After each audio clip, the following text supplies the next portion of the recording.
Hey guys, in this video we're going to go over our Unit 3 translation sentences. Now as we go through the translation sentences, first I'll read the sentence and then you'll see the word pause come up on the screen. I want you to pause the video and work through the sentence on your own using the Latin-English dictionary and any of your study guides that you need to use. Then play the video and walk through it making corrections, and then it'll pause again at the end of the sentence so that you can make any final corrections that you need to make. Then you can move on to the next sentence and do the same thing.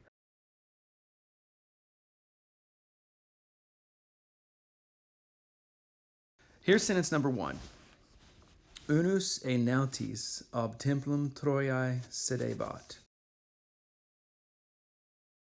Now, of course, the first step in translating any sentence, as you know, is to find the verb and parse it. So we want to look for a word with a verb ending and with a verb stem. Here's our only thing in the sentence that looks really like a verb ending, sedebat. And of course, sede from sedere, which means to sit. So we found the verb, now we just need to parse it. When we parse this verb, we see the bot on the ending. We know that ba is imperfect. And then the T is third person singular. So this verb all by itself means he, she, or it was sitting. All right, the next step is to parse anything else in the sentence that can be parsed. So that's going to be nouns, adjectives, and pronouns. Prepositions don't parse because they don't change their form. And conjunctions, which we don't have in this sentence, they don't parse either because they don't change their form. So let's see if we can't find all of our adjectives and nouns and pronouns. We have at the beginning of the sentence right here an adjective, it's the number 1. And then the word for sailor, here's a noun ending on that. Here's another noun with an ending, and finally a third noun with an ending. So we have 1 adjective and 3 nouns, and we need to parse each one of them. Now unus, from your unus chant for the number 1, that particular form only occurs on the chant 1 time, so it's easy to parse. We know that it's masculine, singular, and nominative. And then we have a preposition in a. We'll skip over to the next noun. Nautis, nautis. No, this is one of our, we call them our pain words. That means that they are a first declension noun, but they have a masculine gender. And then we know that is ending is plural. It can be either dative or ablative, but because it follows that preposition, it has to be ablatives, an ablative. And then the word templum. Templum is a neuter noun. We should know that from having memorized it. And on our vocabulary list, it's templum, templi, and the e pattern is always neuter, which means that this can be either nominative or accusative, but because it follows a preposition, it has to be accusative, and of course it's singular. And then Troiae, that I on the end is a first declension ending. Now it can be singular genitive, singular dative, or plural nominative. We're not going to even pursue the singular dative because we're not dealing with datives right now, but it could be singular genitive or nominative and plural. But in this sentence, we can rule out the plural nominative because our verb is third person singular, and we've learned that unless we have a third person plural verb, we don't have to worry about any plural nominatives in our sentence. So that means that what we've got here is a feminine, because it's first declension, singular genitive word. All right, that's step number 2. Step number 3 is to label the sentence. Unus is an adjective. A is a preposition, a or x. Nautis is going to be the object of the preposition. It's ablative following a preposition. And we have another preposition, and then an accusative noun. Now, accusatives are usually the direct object of our sentence, but when they follow a preposition, they're the object of the preposition. And then Troiae, the genitive case, is used for what we call the noun adjective. That's when a noun is functioning like an adjective. And we translate the genitive case by using the word of. So we know that the verb of our sentence is he, she, or it was sitting. But we need to deal with the fact that we don't actually have a clear subject in our sentence. But we do have a nominative noun right here. a nominative adjective. Now this particular phrase, the whole phrase, unus e nautis, if you'll remember, is one of the special uses of the a preposition. That a literally means out of or from, and so this is one out of the sailors. In English, we would write this as one of the sailors. That's how we translate the whole phrase. And it's the case of the adjective at the beginning of that phrase that will tell us where to put it in our sentence. And since that's a nominative, it's a nominative case adjective, this whole phrase right here is functioning like the subject of the sentence. So when we come to translate this, our subject is going to be one of the sailors. It might be helpful to think of this as the word one there signifying a missing noun. One sailor out of the whole group of sailors. But we simply drop the word sailor. You drop it in English and you drop it in Latin. One of the sailors was sitting, because in English the verb comes after the subject, was sitting in front of the temple, and then of Troy. In front of the temple of Troy. Troy being the city of Troy. So one of the sailors, unus enautis, was sitting, sedebat, in front of the temple, ob templum, of Troy, Troii. Now let's take a look at sentence number 2, and we'll go a little bit faster the further we get into these sentences. Step number 1, find the verb and parse it, is stabat.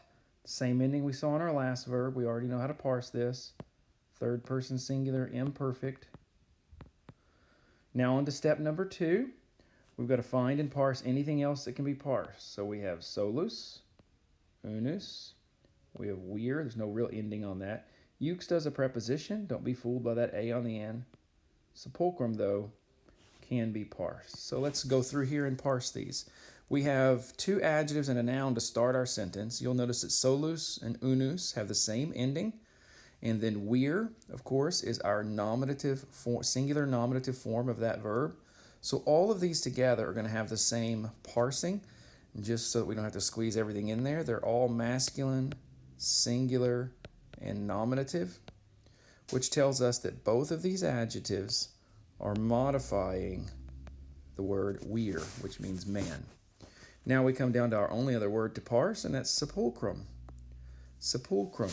Now that is a neuter noun. I know that because I've memorized it, but you can also figure it out by remembering the vocabulary forms. Sepulchrum, sepulchri. That e pattern is always neuter in the second declension. And so the there could be nominative or accusative, but because it follows a preposition, that tells us it has to be accusative, and of course it's singular. So now we can move to step 3, which is to label our sentence. Wir is our subject noun because it's nominative. Our adjectives, which are also nominative, are just modifying wir. We'll just label them both an adjective. Juxta is our preposition, means next to or near. Sepulchrum is not going to be the direct object because it follows a preposition. It's going to be the object of the preposition. Stabat, of course, is our verb. So that takes us to the last step, to translate into smooth English. Remember, when we're translating these, we're going to have to rearrange the words often in order to put them into normal English word order. But thankfully, we don't have to rearrange the first 3 words. Only one man. That's how you say it in Latin. It's how we would, started to write that in Latin. That's not helpful. That's how we're going to say it in English. So, only one man. And then our verb comes next in English most of the time. Was standing, we translate the imperfect with was or were. Was standing. Juxta, near the tomb, sepulchrum. Only one man was standing near the tomb. Now sentence number 3. Germanae liberae famuli sacula saxorum habent. Now this sentence is a little bit longer than the last couple of sentences that we did, but don't let that scare you. It's the same steps for any sentence. We're going to walk through the steps of translation, simplify this thing, and then translate it. So we find our verb and we parse it. Habend at the end, that's where our verbs often are. Habend, that unt ending, tells us it's a verb, and also the stem from habere, to have or to hold, tells us that that's a verb. So now we can parse this verb. That's a simple parsing. It's just a present tense ending. Third person plural, present tense. That's going to be important. That third person plural is going to really matter in just a bit. We move on to our next step, that is to parse everything else that can be parsed, which in this sentence turns out to be everything else. Germanae is a noun, liberi is an adjective, formulae is a noun, sacula is a noun, and then saxorum is a noun. Now, one of the things that's going to be tricky about this particular sentence is the fact that because our verb is third person plural, we have these three nouns here that each of them could be a nominative plural noun. They could also be singular and genitive. So it's difficult to know which direction to go. Now, these two, because they go together, as they both have a feminine ending, and this and liberi is an adjective, we're going to parse them the same way. So however we parse Germanae, we need to parse liberi. And one of these is going to have to be our subject. One of them is going to have to be plural and nominative. So either formulae or Germanae liberi. One of them has to be. So really right now we can't eliminate either option. We can't eliminate the plural nominative because our verb is third person plural. And we really can't eliminate the singular genitive because each of these nouns has the other noun next to it. So what we're going to do is we're going to write up both parsings and then try out both translations in a bit. So Germanae liberi is definitely feminine, could be singular and genitive, or could be plural and nominative. And formulae from formulus has the same options except that it's masculine. Could be masculine, singular and genitive, us e, or could be masculine, plural, nominative, e, oromisos is. So we have those options there. Remember, one of these is going to be singular genitive, the other is going to be plural nominative. We'll try them out in just a minute. We don't know yet. Let's move on to sacula. Sacula is going to be, it's neuter, and that's going to be plural and accusative. And then saxorum. Orum can only be one thing, all right? That's a neuter noun. Just have to know that because you've memorized it. But it's got to be plural and genitive. So we can throw a few labels on here. We can label this accusative as our direct object because there's no preposition in front of it. Of course, we can label our verb as a verb, and saxorum, the noun adjective, which we're going to translate with the word of. So we know, for instance, that this particular phrase is going to be bag or little sack, little bag of rocks. And then habeo is going to be, or habent, excuse me, is they have. So the basic sentence is they have a little bag of rocks. So the question is, who has it? The free sisters or the servants? Which one has it? It could be the servants of the free sister have a little bag of rocks, or it could be the sisters of the free sisters of the servant have a little bag of rocks. Either way will work. Both translations work. And so I'm going to make the Germanae liberi, I'm going to make this our subject just so that I maintain the same word order and make it easier for us to see how the translation works. So here we have, let's put our labels on there. We're saying Germanae is our subject and formulae is another noun adjective because we're saying it's genitive. So this sentence is going to be the free sisters. There's another instance of rearranging our word order. you have to put the adjective in front of the noun in English. The free sisters of the servant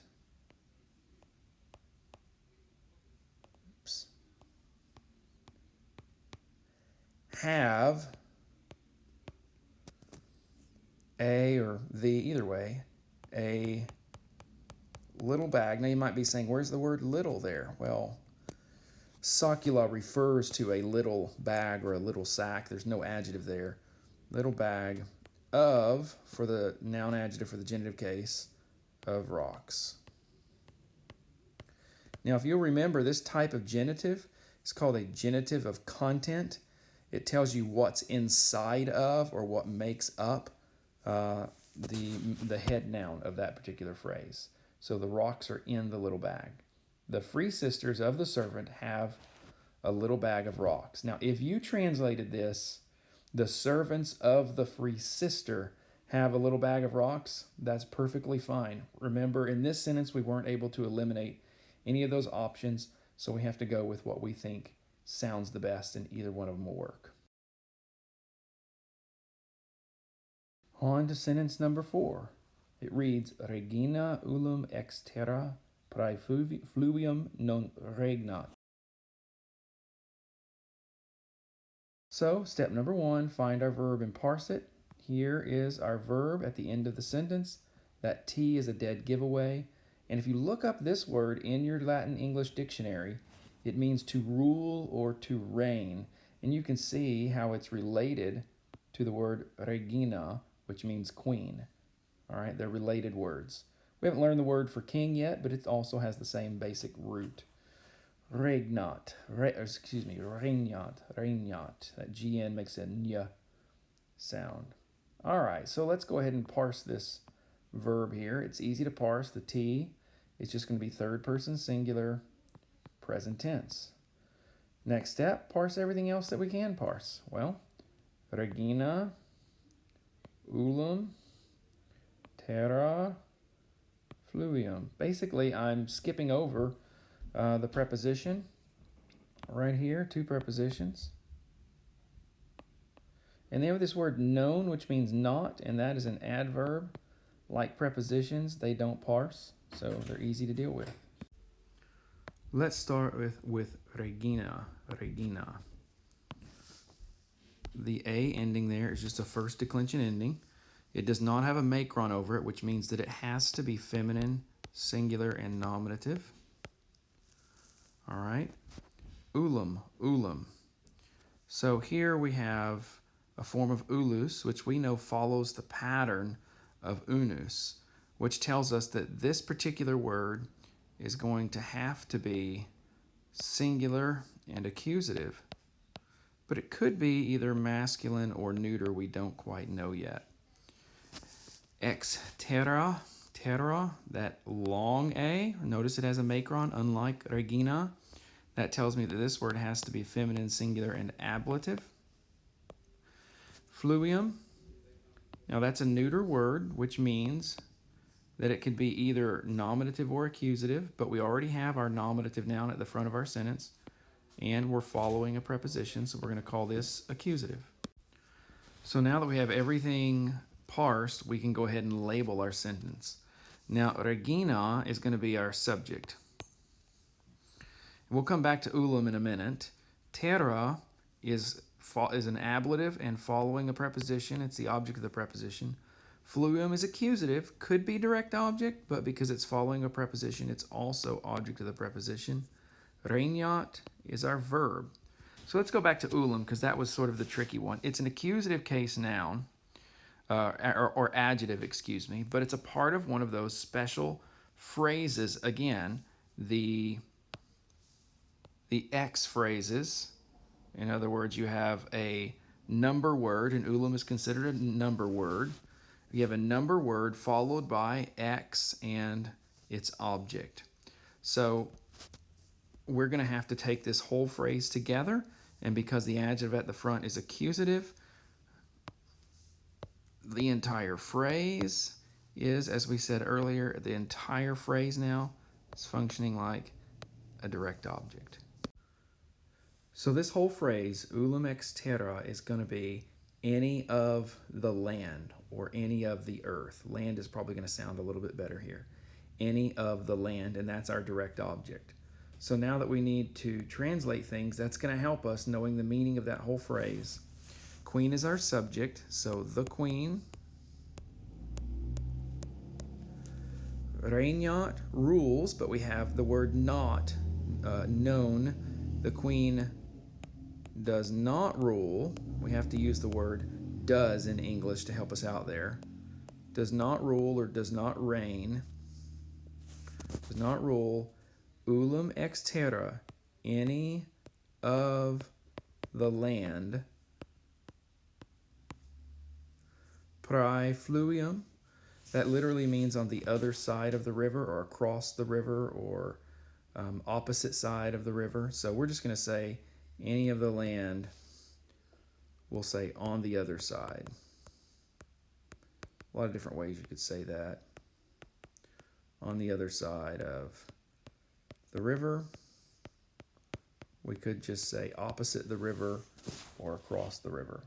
The queen does not rule any of the land on the other side of the river. All right, sentence number 5. Viri Romae in proelio contra viros Italiae puniabant. Our verb is where it's been in the other sentences, at the end of the sentence. It doesn't have to be there. It's just a common place for it. So this verb here, with the bunt ending on it, is going to be third person plural in future tense from bo bisbit bimus bitus bunt, future tense. All right, so now we need to locate everything else that we need to parse.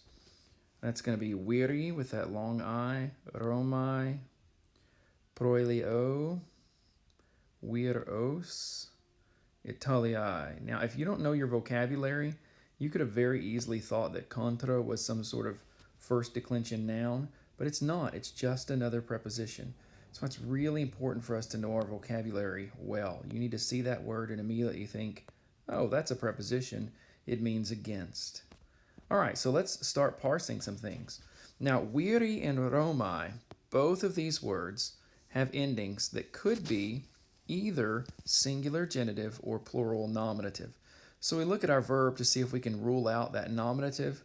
We cannot because it's third person plural. We also can't rule out the singular genitive because each of these nouns, of course, is next to another noun. So we have to ask ourselves, what makes sense? To say that viri is plural nominative, the men, and then Romae is genitive, the men of Rome? Or does it make more sense to say Romae is nominative and it's the subject, the Rome of men? Well, it's pretty obvious that men of Rome makes more sense. So we're going to parse viri as masculine plural nominative. I know my handwriting's terrible there. Sorry about that. And Romae as feminine singular genitive. That's going to affect our labels. I know I'm jumping ahead here, but just so that we don't forget what we're doing. That's going to have viri as our subject noun and Romae as our noun adjective since it's genitive. So now we need to parse these other nouns. Proelio, from the o portion of the neuter endings, second declension neuter endings. Now it could be dative singular dative, or it could be singular and accusative because it comes after, singular and ablative because it comes after the word in. It's going to have to be ablative. And of course, it's neuter and it's singular. Viros, there's only one thing that can be, masculine, plural, accusative. Italiae, yes, it could be nominative and plural, but because we already have a subject of the sentence, we're going to go ahead and say that this is feminine, singular, and genitive. So we'll put the rest of our labels on here. Here we have the object of a preposition. Viros, even though it's accusative, is the object of the preposition because it follows a preposition. Italiae, noun adjective, and it is modifying viros, so the men of Italy. So now we should be able to make some sense out of our sentence. The subject is men. Altogether, that opening phrase is the men of Rome. So there's our subject phrase, the men of Rome. We have two prepositional phrases, in battle against the men of Italy. And so we can put those in different places in our sentence, but it probably is going to work best to do what we usually do and put our verb next. Remember, this is a future tense verb, so will, pugnare means to fight, will fight against, let's do the other prepositional phrase first. In the battle, I'm just doing these in the order that we see them. Against the men of Italy, or we could say the men from Italy. This is a genitive of origin. It tells you where someone is from. The men of Italy. You could even turn it into a straight adjective, the Italian men. We're just going to say, we're going to go a little bit more literal, the men of Italy. But it's fine if you say the Italian men or the men from Italy. So the men of Rome, or the Roman men, or the men from Rome, will fight, future tense, in the battle against the men of Italy, the Italian men. You can, of course, move these prepositional phrases around. You could say the men of Rome will fight against the men of Italy in the battle. It doesn't change the meaning of the sentence, so as long as you're not changing the basic meaning of the sentence, you do what in your judgment sounds like good English. So here we are at sentence number 6. Tertia filia Domini gladium feri in altera casa portat. Our verb is where it's been in all of our other sentences, right at the end. Portat, which is a word we haven't seen in quite a while, from porto, portare, which means to carry, as in to move from one place to another place. And this is simply a third person singular present tense. He, she, it carries, or he, she, it is carrying. And now we need to see everything else that we've got to parse in the sentence. Tertia is an adjective. It's a form of the word that means third. Filia, there's a noun. Another noun in Domini. Gladium. Feri. Altera. Casa. So we have several things to parse here. So let's just take it slowly. We'll start with the first and we'll work our way through. Now, tertia filia, they have the same ending.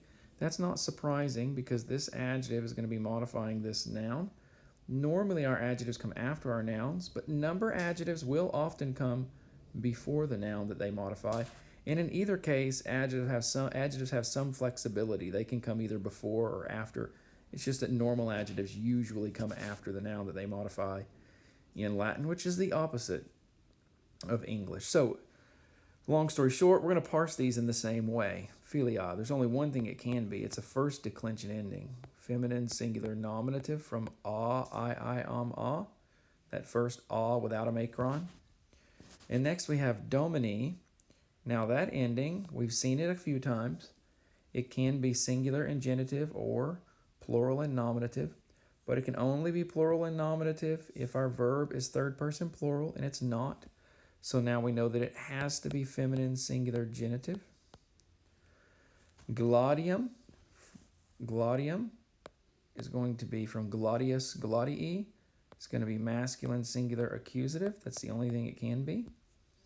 Feri, same ending as Domini. Same conclusion though.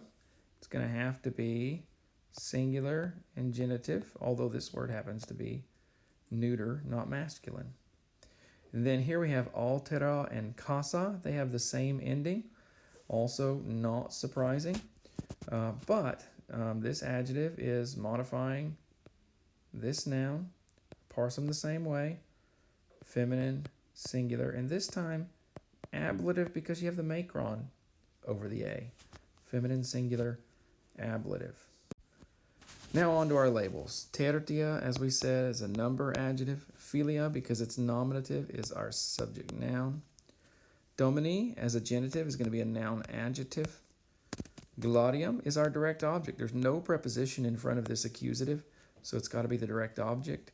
Again, another genitive, so noun adjective. Then we have a preposition. Then we have an adjective and the object of the preposition. And last, of course, our verb. So let's think this through. At the beginning of the sentence, we have the phrase, the third daughter of the master. Remember, the genitive is translated with the word of. The third daughter of the master. All of that is functioning in the place of our subject. So, the third daughter of the master. Now, gladium feri means a sword of iron, or we could say an iron sword. This kind of genitive is called a genitive of material.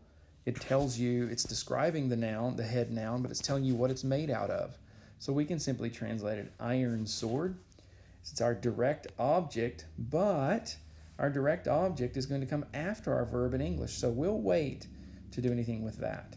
Next comes our verb in English. Is carrying, or just carries, either way. I'm going to say is carrying. Is carrying. Now our direct object comes. A sword, or, excuse me, I said we could do that as iron sword, didn't I? An iron sword. Now we have a prepositional phrase, in altera casa. Now the word in can mean either into or in, all right? But here we have an ablative case, so it's going to have to be in. Is carrying an iron sword in the other house. The third, I left out the word daughter, didn't I? Daughter of the master is carrying an iron sword in the other house. Finally, we've made it to our last sentence, sentence 7. Ancilla signum malum in monumento antiquo videt. Our verb is at the end of the sentence. We've seen that ending a few times. We know it well. Third person, singular, present tense. That's terrible handwriting, but you get the point. Now, we can parse everything else. Ancilla, signum, malum, and then monumento and antiquo. Can't parse in, that's a preposition, so we won't worry about it. All right, so let's start at the beginning of our sentence. Ancilla means maidservant. There's only one thing that can be. That's our feminine singular nominative ending. If it had a macron over it, then it would have been ablative, but it doesn't. And then signum malum. Now, signum is a neuter noun, which means that this could be accusative or nominative, but we already have a nominative, so let's say that it's accusative, singular, and as I said, neuter. Malum's going to have the same parsing, so we don't have to bother with it.